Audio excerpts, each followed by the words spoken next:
Hey, hi. So happy to have everyone who's able to be with us and to be able to stream with us for this very hopefully thoughtful conversation we're about to have with my brother Britton, and having a conversation that I think is timely and very important. On such a special day.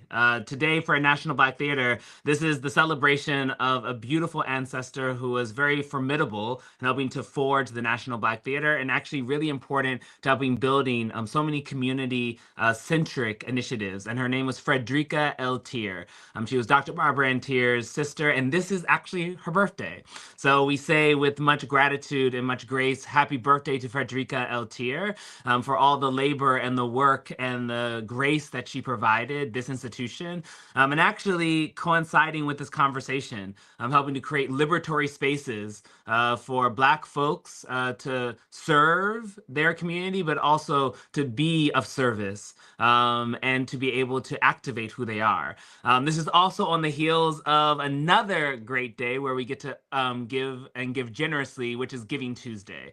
And this conversation that we're going to be having is going to be about what are we prepared to give, and what are we prepared to look at transforming, what are we prepared to actually move forward with in this time when we think about this social climate that we're currently in, and ultimately the social impact of the decisions that have been made. Many of those decisions that have been made are decisions that we will have. We are like almost the chickens are coming home to roost in many ways. And as I've been saying, as I've been sitting with, is how are we living inside of the discomfort of this moment to really begin to still stay active, to stay present, and to stay clear about what our focus, what our purpose, and what our motivation is. So I'm deeply excited to be able to have that conversation with my brother Britton, to have a conversation that's really looking at defining and redefining the Green Book, a very, very important tool that was used as a North Star to help guide Black folks in a very tumultuous America. And when we think about the America that we are currently in, it's so similar in many ways. So how do we redefine that Green Book? How do we redefine that technology? How do we look at it from a very holistic standpoint? And how do we begin to peer into the future, knowing that our ancestors were able to blaze brilliant pathways irrespective of the tumult? And also, how do we create care so that we maybe transform the legacy and the history so we do not repeat? And we actually get to have a conversation with our future. So, without further ado, I'm really excited to bring on Britton Smith and for us to have a conversation. Hey, brother! That just gave it to me. You just gave it to me. Wow. You dropped me in. Thank you. Hmm. I'm so excited to have you. It means a lot. It means a lot. I mean, just thinking about just literally how was your holiday? Let's start there. How was your holiday? How did you find your own sense of chosen family or family in the midst of it? Do you mind just sharing with us and did you cook? Did not cook? What happened? I did not cook. We went to me and my boyfriend and my close friend from high school, Goldie, went to my mentor's house, and we ate, and then we saw Wicked, which gave me everything I needed. It gave me everything I needed. Um, and then the following day, which was wait, Thanksgiving was on what? Was it on Thursday? Thursday. So it was on Thursday. Yeah. And then on Saturday, I took some medicine and went to the park and just allowed myself to fully uh, sit in gratitude, really like real Ashe. gratitude.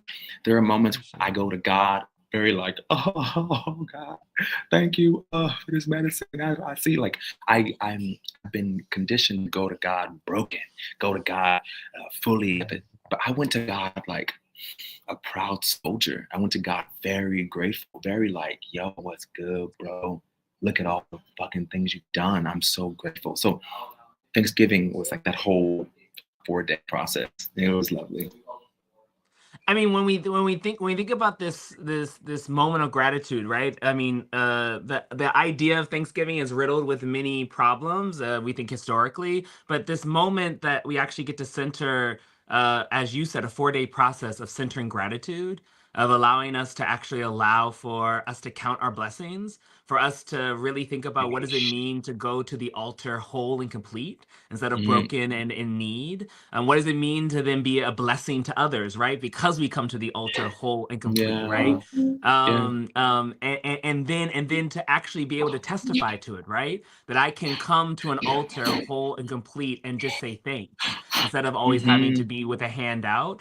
Yeah, These it's are things funny. that we sometimes don't think about, Yo, right? We yeah, don't think we yo. don't think about the powerful medicine of that testimony, right?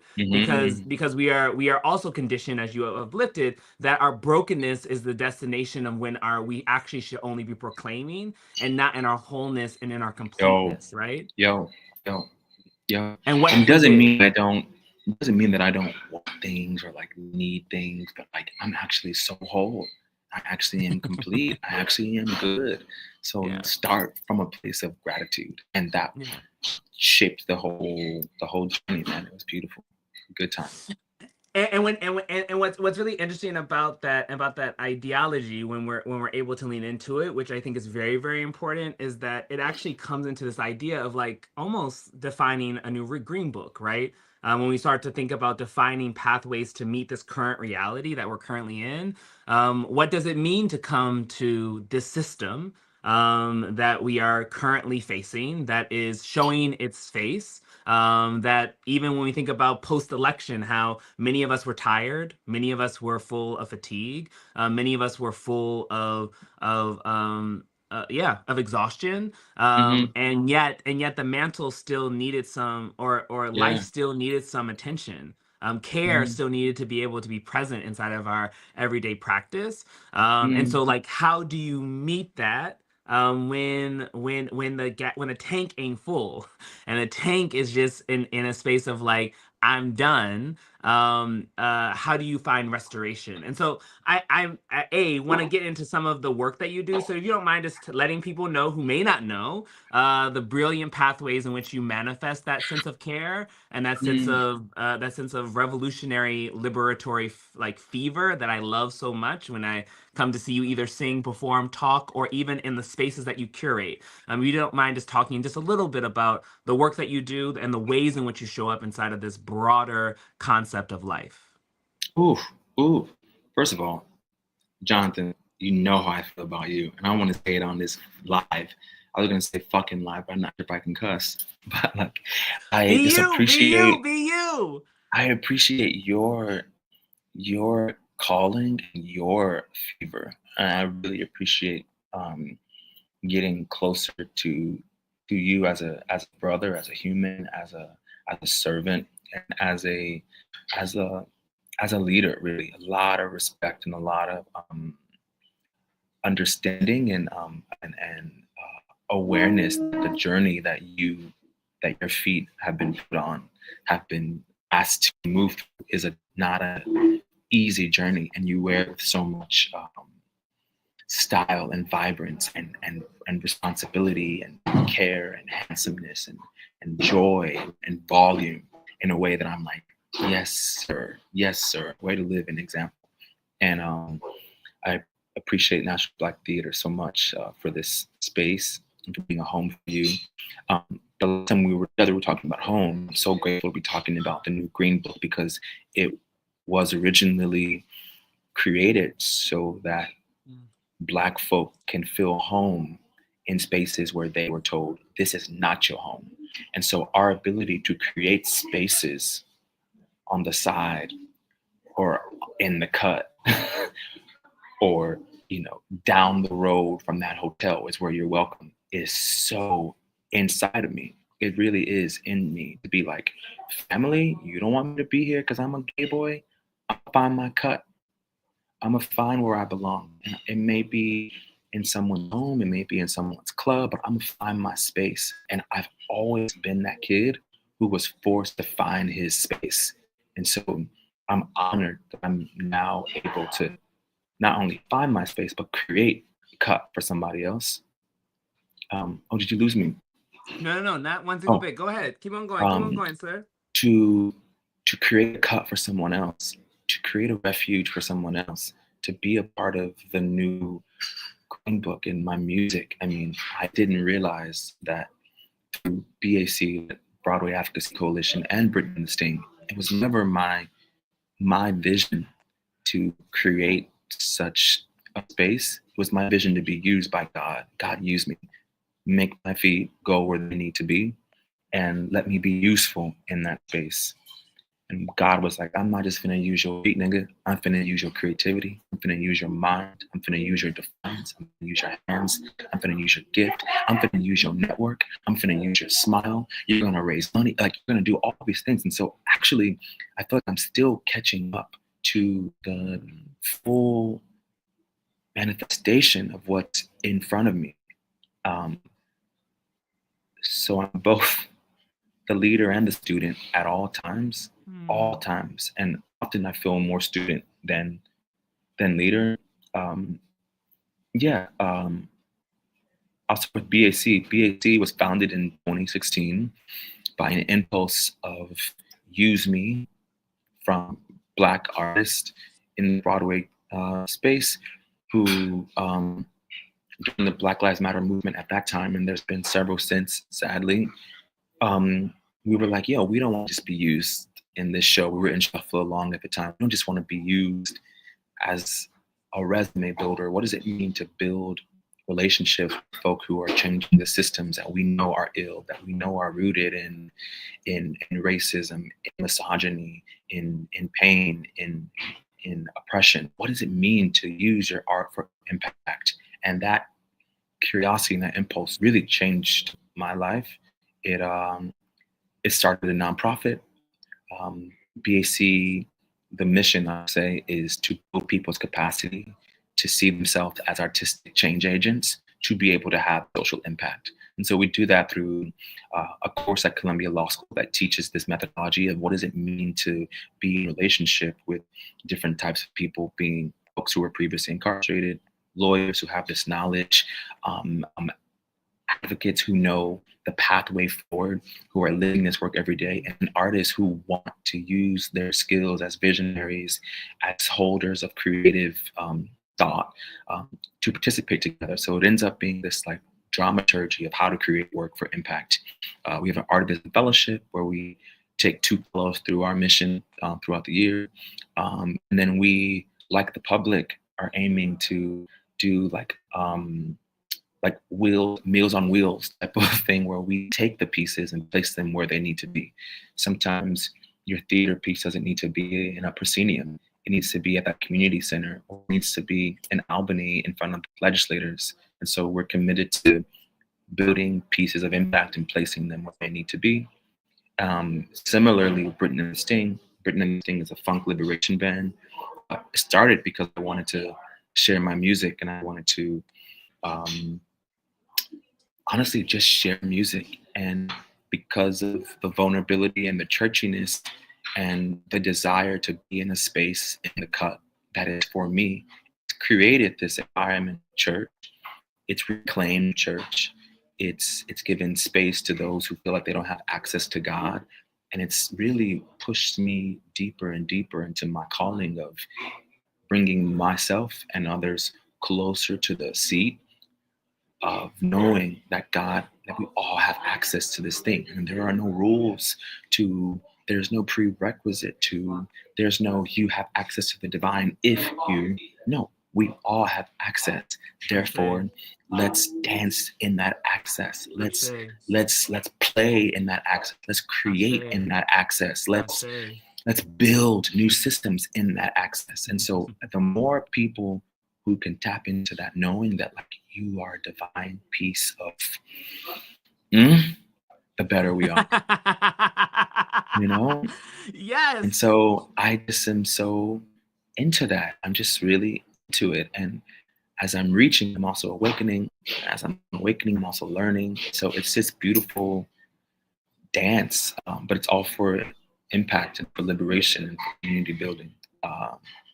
Yeah, and feeling good when we feel bad.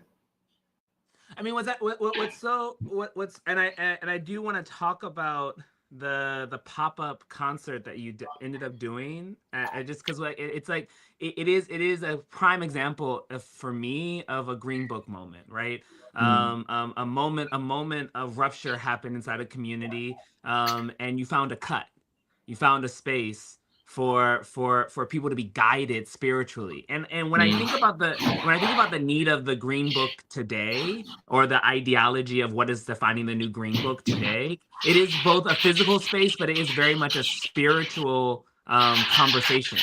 It's about how do we find our spiritual wholeness, and find the spaces that allow for us to spiritually be whole, outside of the systems that could gojack us, could take us out of our body.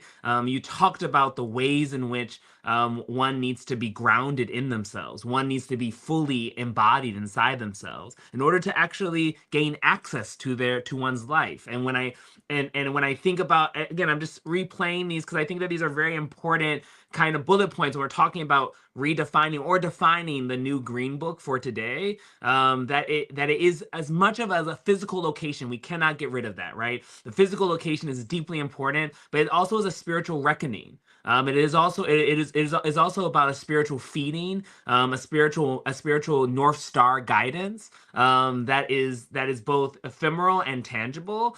So if you don't mind just kind of talking about like how did that concert come about, the magic of what happened inside of that, and mm. like I only got to experience it from the outside in, but to watch the videos of the way in which the black body, or the bodies that were there, found their cut as you were Mm, uplifting, mm, and then we were mm, able to release what was ailing them, to then walk into a world that was maybe not ready, but can be ready if we're ready.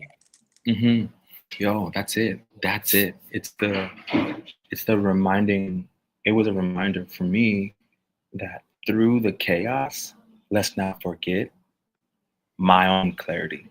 Like, it's very easy to be seduced by chaos, to be seduced by confusion. I'm not confused. Trump is elected. Trump can be our president. But I am not confused. I know what I am. I know why I'm here. Actually, I'm even clearer that that type of knowing in this soldier is necessary. And so I feel more useful, actually, because I'm like, if that guy can be our national leader, then oh man, I really do have a fucking purpose. So Yeah. when he was elected, I was actually in a theater project, which I haven't done in like 3 or more years. So I was in a 9 to 10 to 6 rehearsal room, fluorescent light bullshit, and we were sitting in the rehearsal, and everyone was in so much pain, man. It was really sad to be in a room with black bodies on November 7th, a table of us, and our director, Patricia McGregor, brilliant facilitator of care and space, was like, how do you feel?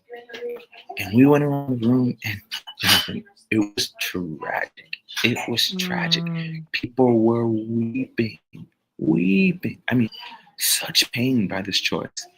And something in me always wants to feel like I'm participating. The only thing I know to really do, that I have power to do, is create a cut. I don't know what to do. And even in the show, I was like, y'all, we're gathered here because this is what I know to do. I know how to use music to release, use music to break, use music and use community to remind myself why I'm here, use music and use community to feel love in a world that feels like drowned by so much chaos and hate. And so let me use what I know. I know how to create a space in 4 days. One thing I know is that sometimes we have impulses and they're met with so much violent distraction and like difficulty. When I said I need to create a space, I said I'm gonna put on Instagram. I'm making a space on Sunday. Anybody who needs this feeling, anybody who needs family, pull up. Don't even have space.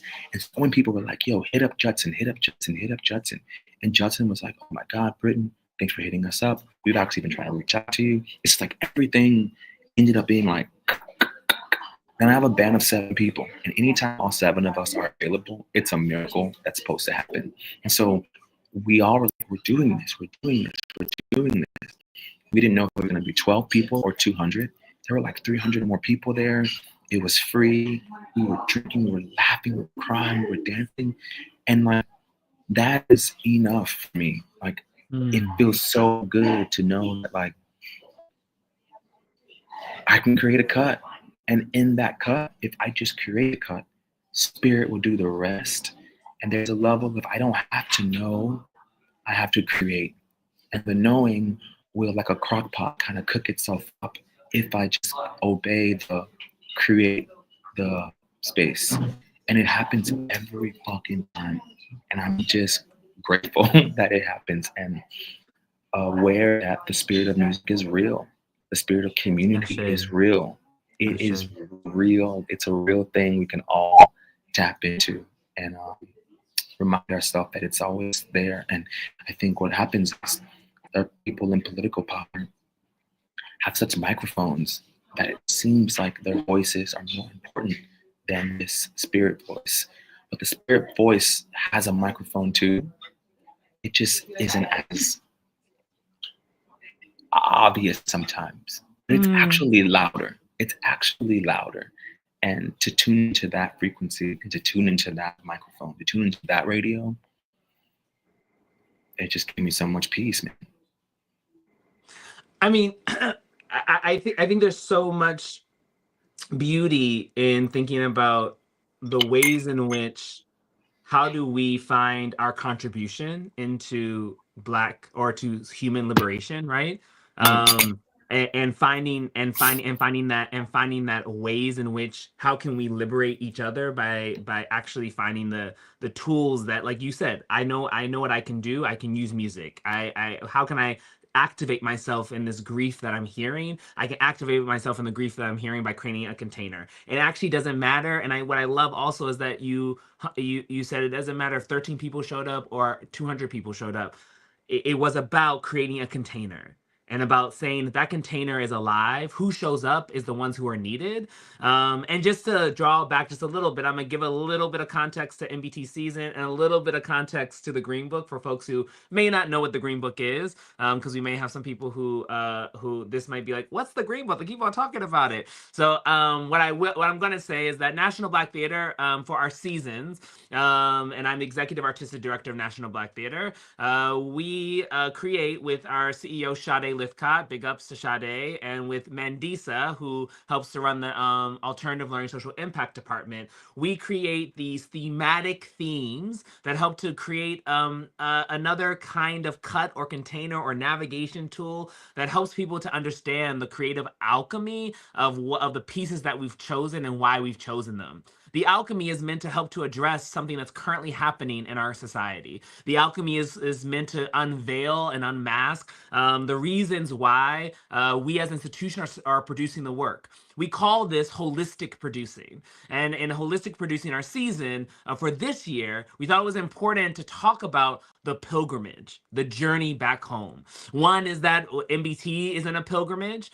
We are in the process of redeveloping our home to actually allow for us to have a new state-of-the-art space that will live on the corner of 125th Street and 5th Avenue, a corner that our founder, Dr. Barbara Antier, purchased to the city block so that we have a permanent space to do our work. And also we were thinking about the ways in which we as a society are in a pilgrimage, knowing that this was going to be an election year, knowing that this was going to be a very, very explosive conversation around how do we journey.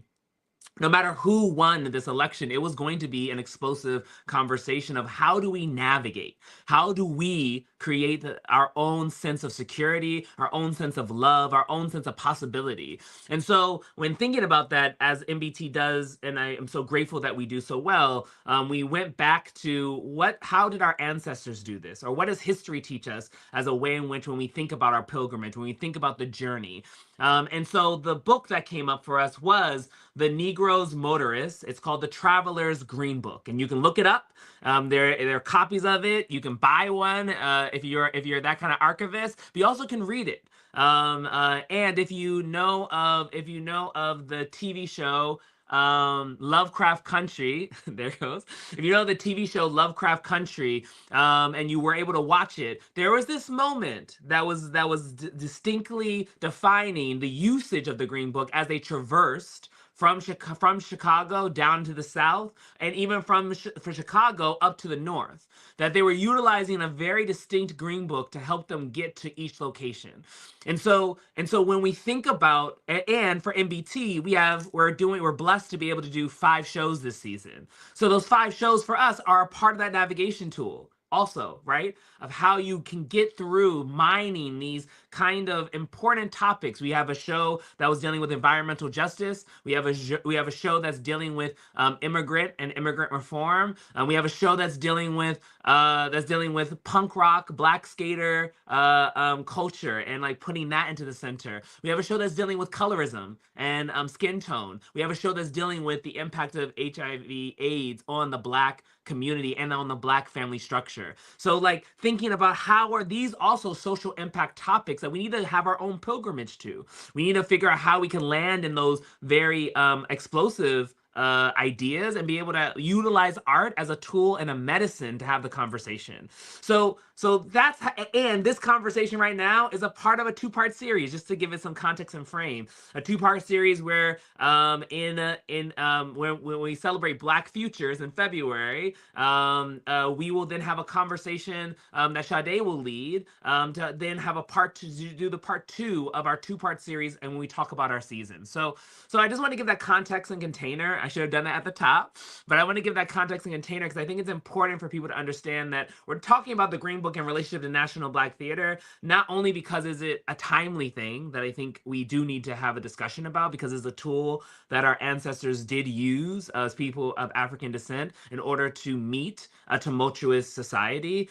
And also, it is a part of kind of the thoughtful mechanism that helped to create the container for this season that National Black Theater is currently sitting in, our 25-24 season. And if you wanted to get deeper into some of that pedagogy that helped to create that wraparound, if you go on our website, you can uplift we have a dramaturgical deck that will go through with pages that help to understand kind of like our thought and process around how we link the things together, and then how each of the shows are in reflection or in relationship to that ultimate theme. So I wanted to take a moment to give that context, as I think it is important as we think about this, and we also uplift this work that Britton has been doing and that MBT has been doing in order to meet this current moment.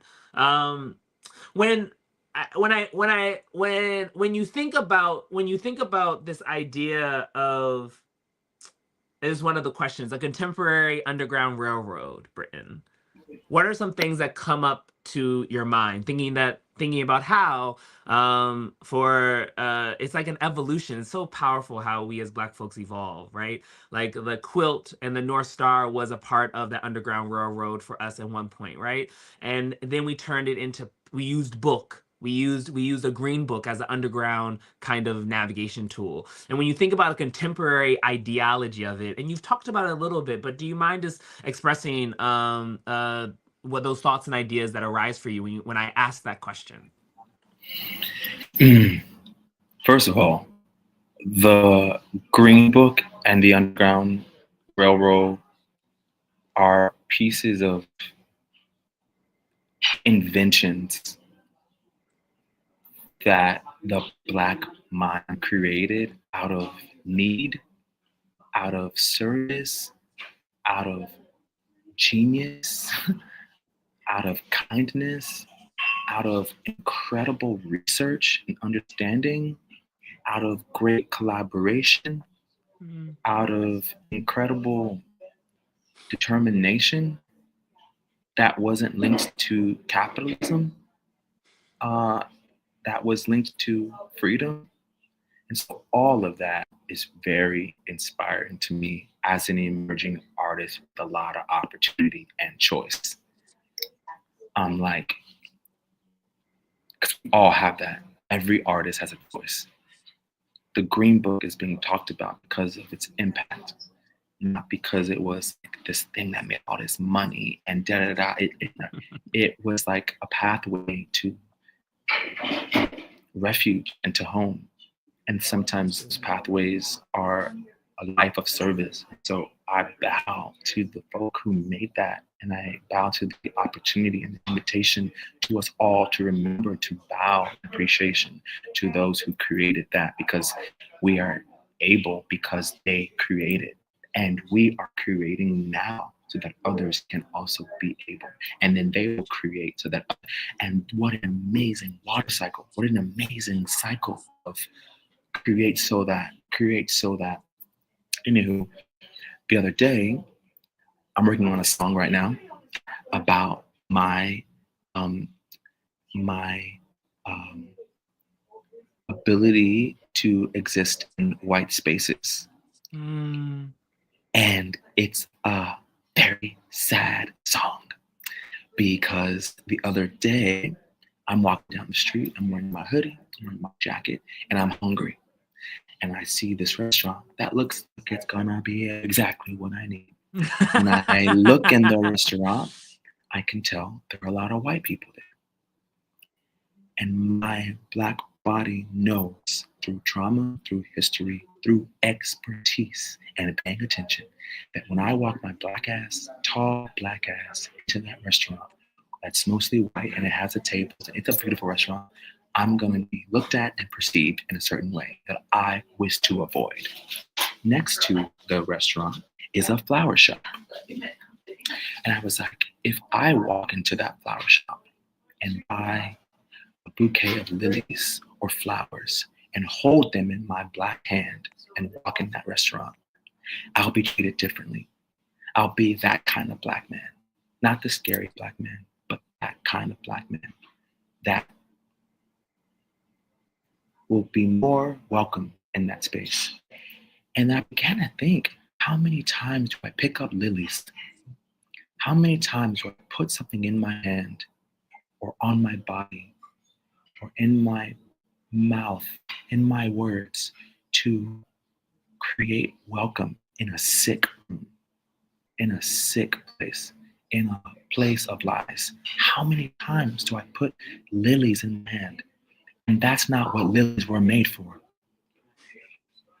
And so when I think of the railroad of back home, how internal, how do I create a track inside of my body that can both be aware of history and trauma, but also keep my hand from reaching towards things that I don't need to reach for to be welcomed, to be perceived as good as I am, to be perceived as.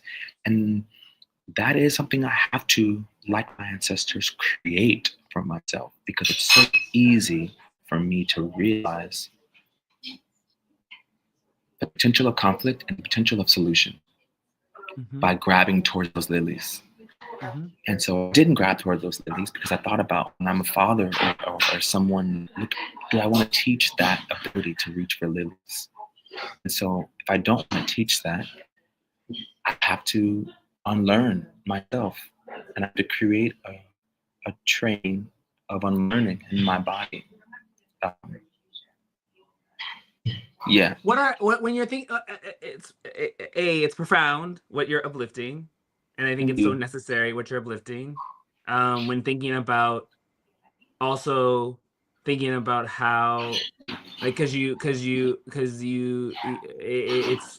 leans back into what you said before, and life is an act of service, right? When you said, if I want to be a father, and when I become a father, do I want to train that child to inherit having to get lilies in order to help a sick room, right? That is afraid of their personhood to be accepted. Instead of giving the lilies as a gift, the lily is actually becoming a shield to fortify the self, instead of being a gift to heal the sick space. And so what's really kind of beautiful, and again, I like I just want to ask our viewers to keep on going on this journey of like when we're talking about the Green Book in this iteration, it is a spiritual conversation. It is a conversation that's not necessarily baked in on and as the ticker is saying, if you have questions, please put them in the chat. We would love to have questions from you.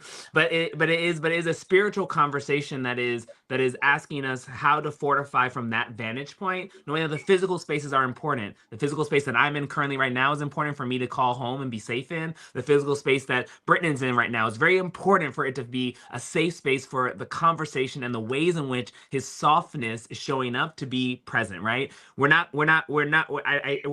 That is not in question because that medicine has already been done, right? That medicine has already been uplifted. And I think what we are adding to the pot, if so humbly we can say we're adding to the pot, because I think maybe other people have already expressed this in many ways, but we're just conjecturing or adding or adding our own spin to it, is that what is the spiritual algorithm matrix that adds to the conversation of what the Green Book needs to be?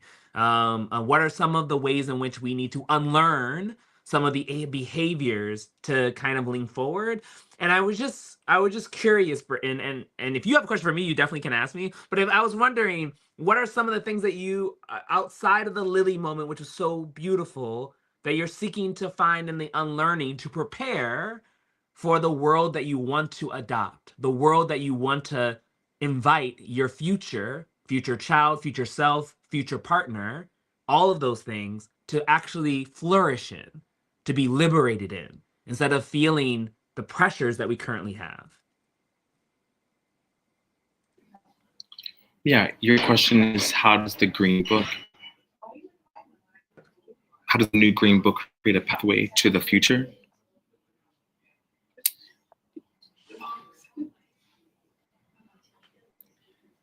I think creating practice for that example, I think creating a practice of not reaching creates a callus of protection, self-protection, spirit protection. Like really, you are good, dog. You don't have to create a callus, right? Reaching towards something else is a band-aid and a costume towards something that is so inherently available to us. And so I think practice is one of those things. Conversation is also a cut. Like right now, this is a cut. This is a space. And I think creating space where Black bodies feel safe enough to challenge more of our becoming with one another without embarrassment or shame. I feel no shame that I thought about reaching for that, Lily, because I feel like there's a level of programming and a level of habit and a level of proximity to whiteness in my day-to-day, the theater space, that have unconsciously made my hands reach. But I want my fucking hands back. And so that's a practice. Yeah. Because you gave your hands away. And it's fine, little nigga. Get your hands back. Yeah. And to build more space, to build more spaces with true hands, I think is what I'm trying to really do with the Sing, is create that kind of home where it's not linked towards reaching, it's linked towards remembering. Does that answer your question? 100%. No, it Okay. does. It does. Okay. No. I think that. So I think that what is profound and interesting, I've also been sitting with, is that there is a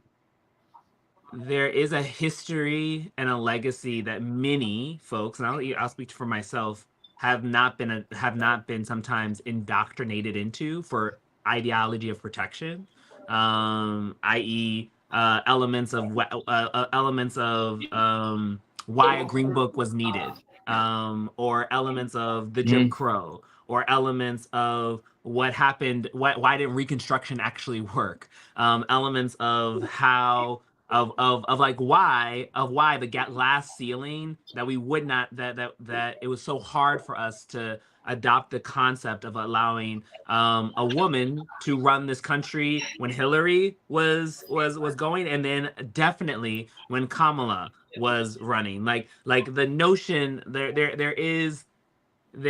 was this New York Times article that was done. It was an audio moment where they were talking about during the election the gender wars, and how many women, in particular, I'll just uplift the women who were in this article. They were voicing that they saw they were not able to participate, but they were told that there was no glass ceiling for them, that they could become whatever they want, they can go wherever they needed to go to. And then this was during the Hillary's election, that this was opportunity for that glass ceiling to actually be proven as shattered.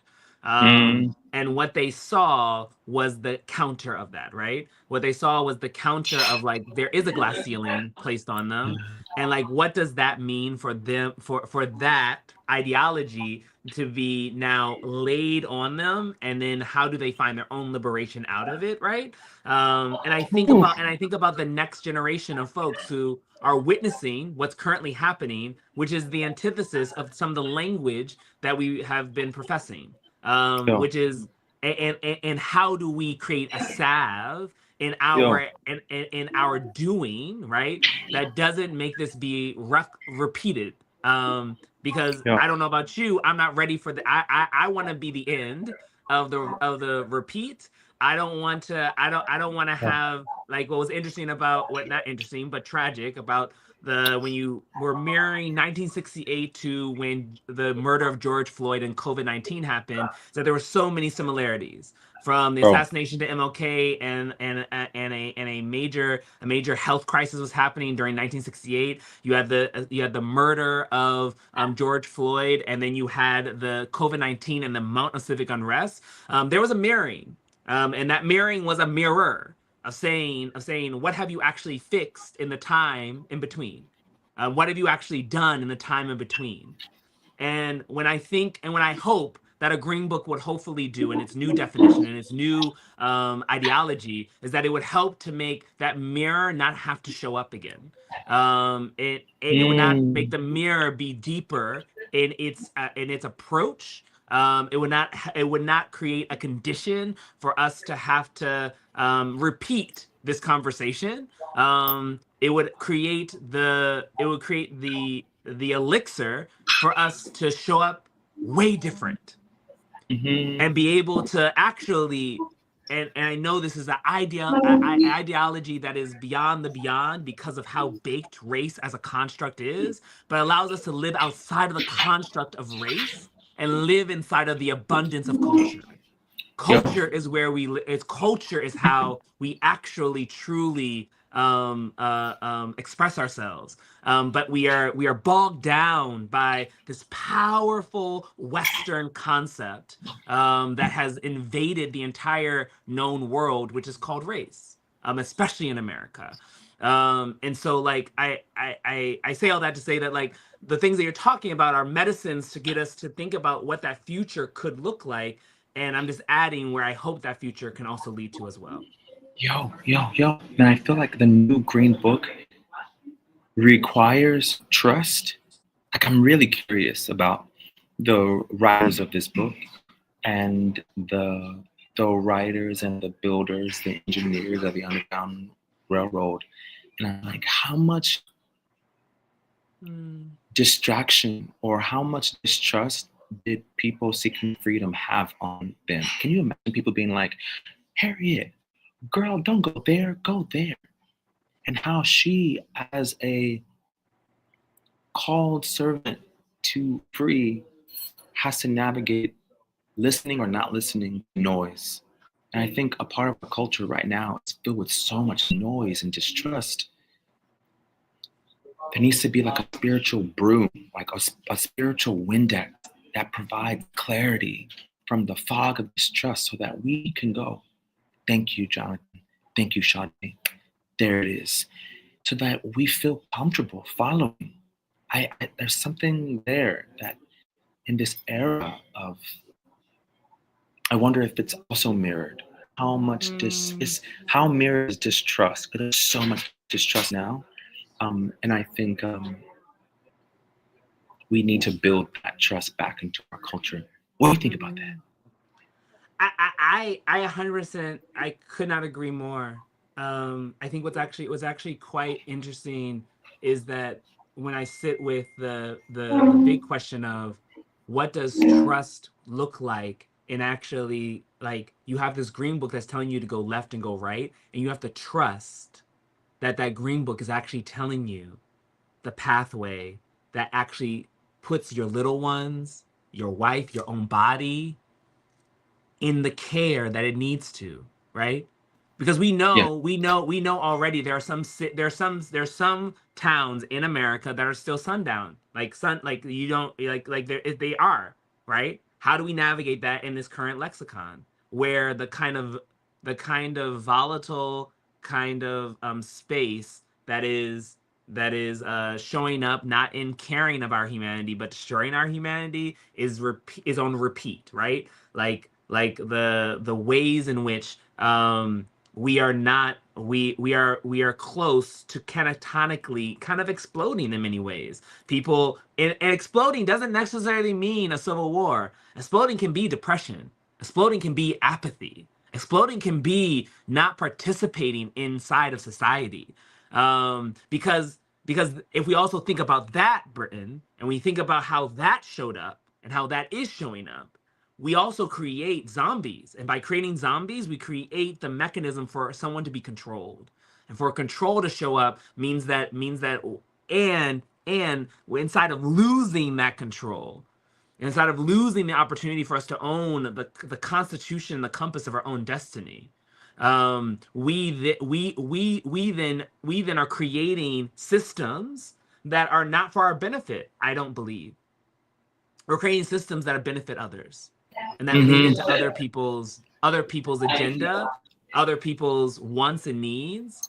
And so when I think about this new green book, it isn't about something that goes against the government or it goes against society or goes against like these structures. It's something that says that, like, Britain, I care about who you are as an individual and I care about me as an individual. And so for us to be able to go from New York to Chicago, for us to be able to go from depression to glory, for us to be able to find us in a space where we are liberated, this is a pathway to finding those mechanisms that get us there. And this is what a salve actually looks like. And can you join me in the trusting of that salve? Because if we both do it together and we are committed to it, like a butterfly effect, it can actually shift the algorithm of the world.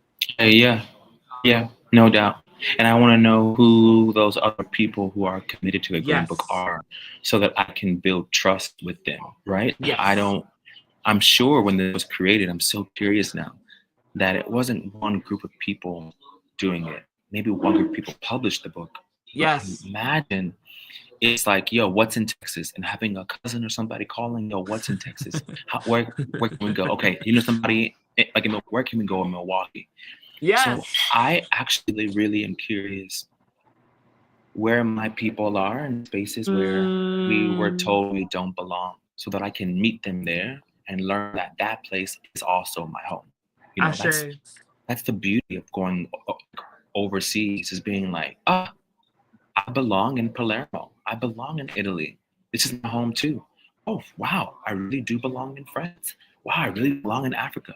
I belong everywhere because the God in me is not bound to some geographical place. Britain is from Texas, but the thing that's flowing in Britain is flowing, man. And so to be able to find my people that link to my physical body and my community body, it would be very cool. And what that means as an artist excited and committed to liberation and community, uh, where are those places where I am welcome to eat and co-create and dance and love the way I love? Um, yeah, and I would want to trust those people. I would So that's need a to call trust out. those So people. that's 100% a call out in this conversation of saying if you're listening to this conversation and it's vibrating with you, the frequency is feeling correct to you, there's an opportunity to you have two entities, two spaces that want to try to figure out how do we stitch, how do we build some kind of new quilt, new Morse code, new Green Book. And it may not be called the Green Book by the time we're done. It might be something totally different. But what does that look like, right? How do we form that bond, that trust that we've been talking about and landing in on? Because I think that if you're listening to this and it is vibrating with you, there and you have the opportunity to name spaces that could help to navigate, we could ultimately cultivate and create something quite beautiful, that helps us to meet this current moment with grace, instead of with muscle.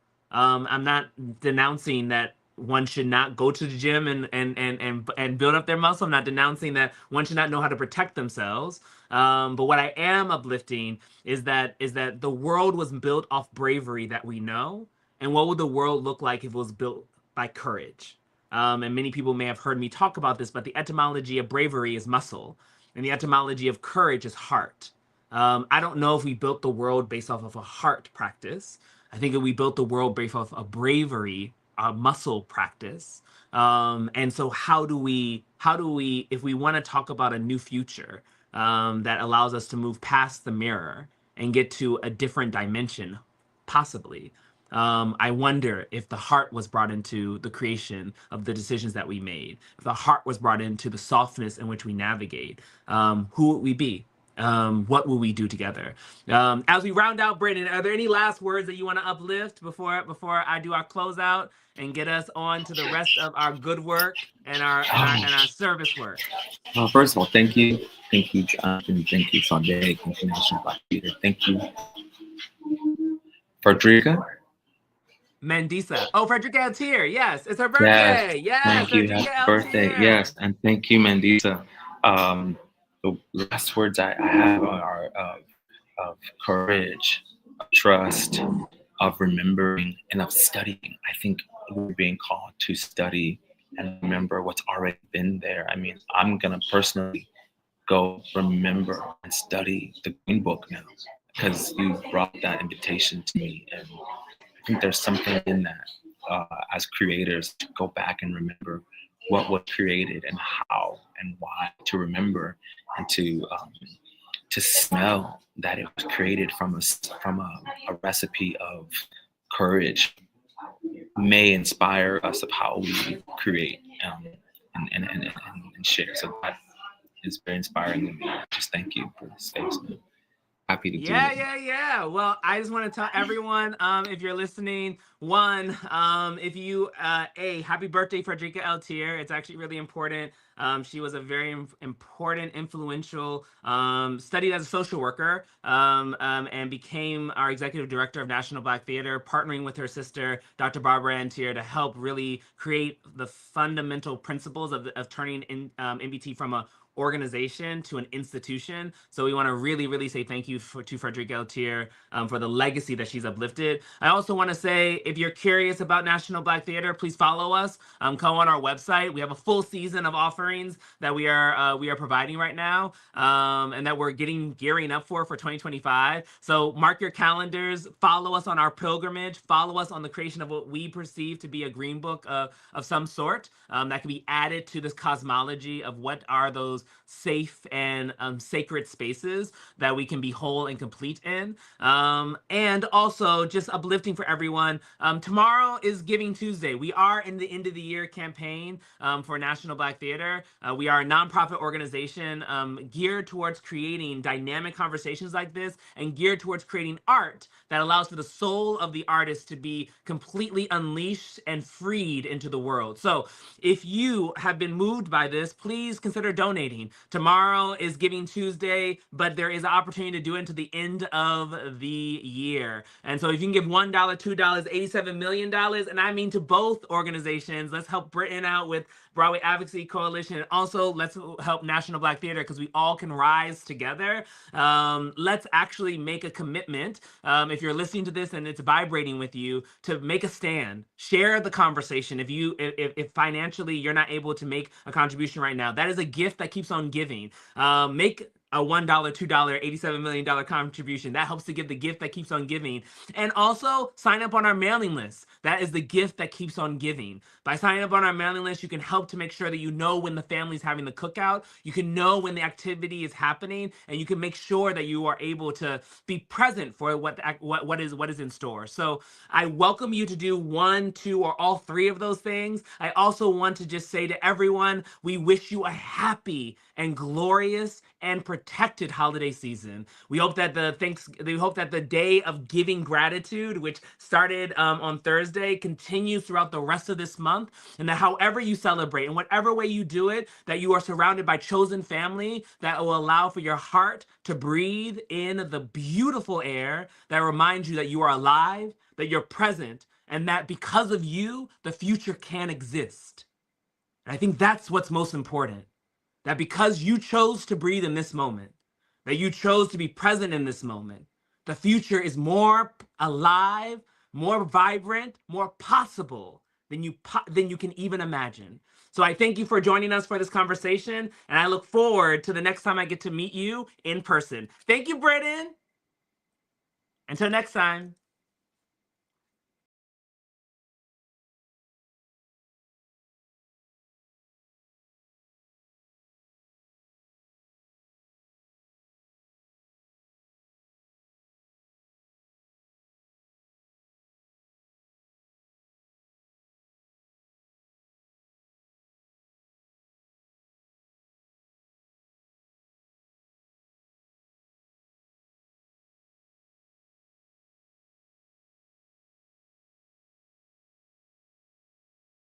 All done.